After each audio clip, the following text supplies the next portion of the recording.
monde, 5e capsule. On a débordé décembre, par exemple, mais disons, dernière capsule du temps des fêtes. Alors, vous allez devoir dire adieu à notre décor original et innovant. On est en janvier. L'année est partie. J'espère que vous n'êtes pas trop maganés. Puis si vous l'êtes, ben, trouvez réconfort dans les beaux moments que vous avez passés dans le temps des fêtes. Reposez-vous, puis vive la lenteur. Et ça donne souvent le temps aussi pour réfléchir aux fameuses résolutions. C'est-tu assez à la mode? Mais quoi que c'est de plus en plus à la mode, on entend celle-là dire ma résolution, c'est de ne pas prendre de résolution. Mais ça se peut pas. Ça se peut pas. Je vous annonce que l'humain, de la manière qu'il est bâti, des résolutions, il y en a toujours qui trottent dans sa tête.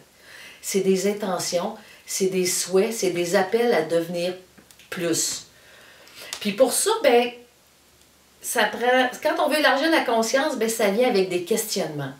Puis, au-delà des résolutions, on peut peut-être... Je vais vous donner un exemple concret. Moi, une de mes résolutions, c'est de m'accorder un petit peu plus de temps privilégié de je. Tu sais, un petit peu de je pense à moi, puis de renouer avec certaines affaires qui me passionnaient avant ou qui m'attirent, de délaisser un petit peu tout le côté un petit peu famille, travail, et d'avoir un petit peu plus de bulles. J'aime aller au cinéma, mais je n'y vais pas. C'est un exemple.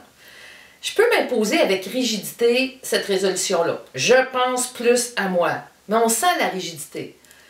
Mais si je veux que ça devienne naturel, ça vaut peut-être la peine que j'aille voir pourquoi je ne me l'octroie pas. C'est quoi mes résistances? Pas avec une pelle et une pioche, là. Pas creuser en dedans avec une pelle et une pioche, mais juste essayer d'accueillir. Il y a des bonnes raisons pourquoi on est dans le trop puis dans le pas assez dans notre vie. Il y a toujours une bonne raison. C'est une peur, c'est une protection, c'est une habitude, c'est un réflexe, c'est une loyauté envers quelque chose qui nous a été inculqué. Je ne sais pas. Mais il y a toujours une bonne raison.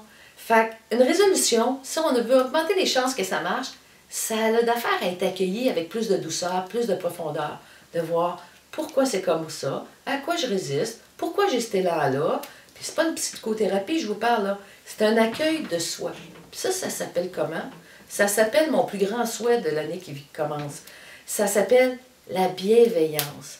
De veiller au bien de soi, de veiller au bien des autres. La bienveillance. Puis quand on n'est pas capable de la rencontrer, bien ça aussi, ça parle. Fait que finalement, cette année-là, elle peut être assez fascinante dans le sens de l'exploration de la vie, en douceur, avec une petite coupe de vin, on en profite, puis au lieu de rajouter de la rigidité, on rajoute de la souplesse. Puis pour rajouter de la souplesse, il faut être capable de s'accueillir, puis pas oublier que quand on est dans le trop, dans le passé, c'est souvent parce qu'on est préoccupé, qu'on a une insécurité, puis tout ça, c'est super légitime. Puis servez-vous des autres. Se connaître à travers les autres, se connaître à travers soi, c'est ça qui mène au mieux-être. Fait que je vous souhaite une belle aventure de bienveillance en 2020. Puis pour vos résolutions, ben, jouez avec. Jouez avec. C'est une partie de plaisir. À bientôt. Bye bye.